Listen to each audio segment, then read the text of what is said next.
When I was 17 years old, my real father decided to take his life, and he did it with me in the house, and I found him the next day. And for that, it was kind of like a catalyst of my addiction. Like I really, from that point on, I think I made a subconscious decision to just not care. I didn't care about my future. I didn't really care about anything. I just cared about, feeding my addiction. And that addiction, lasted well over a decade.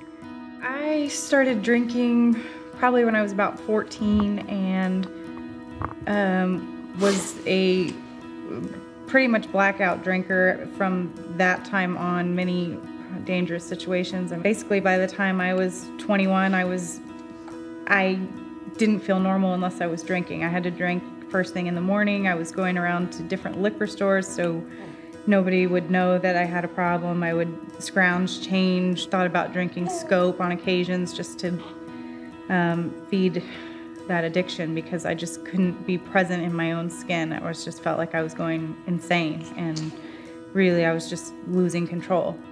Pete and I actually met in the rooms of AA. We met in a 12-step recovery program. We started dating and kind of became inseparable from there. Both of us were not raised with any formal religion, but we both developed a concept of spirituality and a higher power.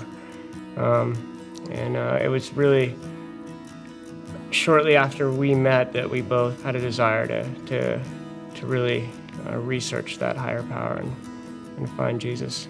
Didn't actually start going to church until much later on, actually after we were married.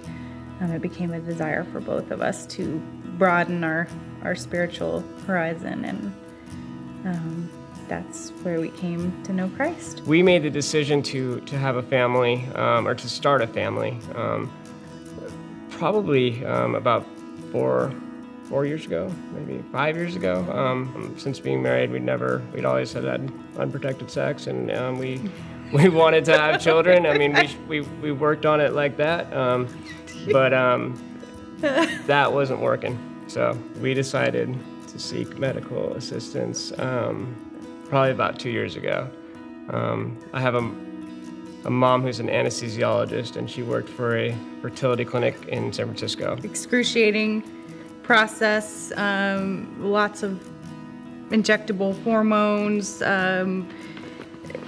just very hard on your body and emotions and all that, and 2-week wait, and after all that hype and just the letdown of finding out that it hadn't worked was just devastating. It wasn't like so much whose fault it was or why it wasn't happening, but I think that the doctors were kind of saying more so that it was me than her.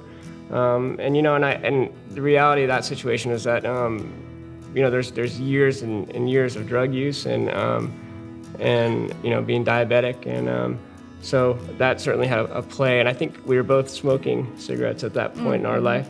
So we made it a point to quit smoking, and we did that, and decided to try again about a year later.